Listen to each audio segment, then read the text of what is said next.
This next technique is crossing Talon. Crossing Talon is a great technique. It's one of those that is a default technique, like everything turns into crossing Talon. Got a few of those that are like that. This one can be done in two ways. We are going to go over both of them in here because they're both important, and it really depends on the attack. Now, the first one is the one that's going to be for straight wrist grab, cross wrist grab. From here, for a straight wrist grab, I can't do a whole lot because he's got me locked in. So the first thing I'm going to do it a little medium speed so you can see what it looks like. I'm going to turn, I'm going to crank him down, pull him close, elbow, wrench, elbow, palm heel, lift, and knee. Now we're going to go over that one first. That's for a straight arm grab. Now, as he's grabbing, I can't do anything much there, but I can step into the block or step into the grab. For kids, often it's good to teach them when they're first learning this. We're here to say, well, how can I get out of someone that big? Well, you can use your body. You can use your body to break away from. We are effectively doing that, but we're going to do an arm bar with it. Sorry? Okay. Don't offer your arm like I just did. One of the things, as the uke, I should be standing, or the man, as the one being attacked, I'm minding my own business. I'm saying, whatever, and this guy comes up and just grabs me. And, excuse me, for women and children, this is a more common grab, I would think, for someone who wants to take them someplace. Maybe someone saying, you're coming with me. So when he starts to take me someplace, that's when I move. And I'm going to step through, turning my wrist. I'm going to turn and re-grab at the same time. I'm going to use my forearm to hit his elbow. I'm going to pull up, keeping my elbow in, push down, pushing him down to the ground. From here, I'm going to jam and pull him closer. Keep your friends close, keep your enemies closer.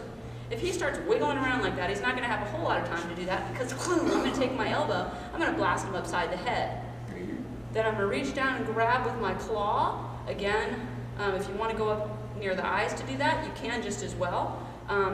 If you can get it at the chin, that's nice because it turns their head. And you lean back. If you can grab their face, you can lean back with your elbow and get a nice neck crank. Leaning back with your elbow into the middle of their spine. Your left hand is going to wipe off the back of your hand on his back. You're going to go clockwise, rotating, drop the elbow. Slap in the back of the head. Lift up to give you room, otherwise you're going to end up hitting his shoulder. So you're going to lift up his arm, move it out of the way. You're going to knee him in the face. Ukes, you're going to want to put your hand up there, of course, because we don't trust each other that much with our knees and faces. Thank you. It's not a very comfortable position to stay in. The other way of doing this technique is if somebody is close and they're bent. Now, you can do this when someone has their arm straight, but there's more involved. You're going to have to find ways of scooting the person up. So we're going to do ideal phase, and we're going to have one is straight arm and one is bent arm. Now,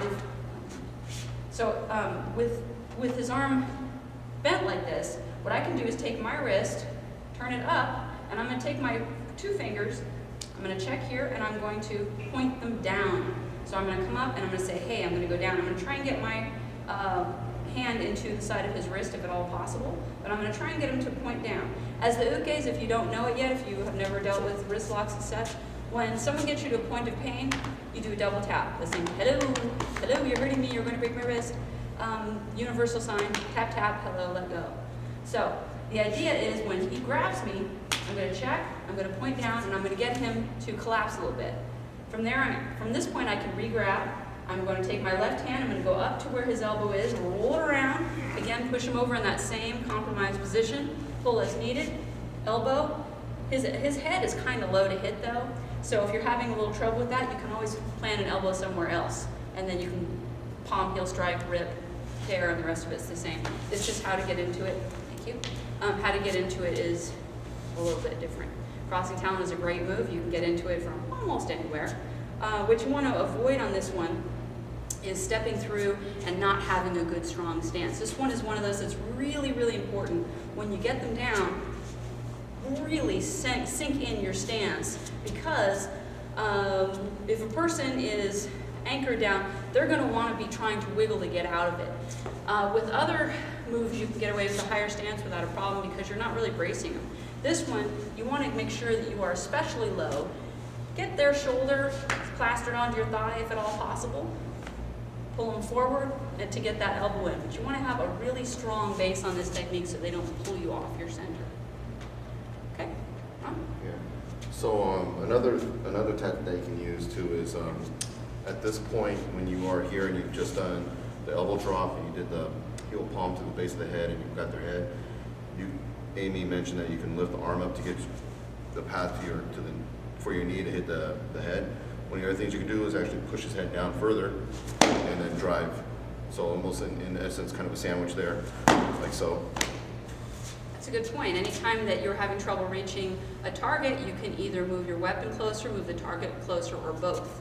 So this is another example of that. And in this case, yeah, you'd essentially be doing both because you are pulling in. You can push it down a little bit, push and pull, and bring the target closer. Good point.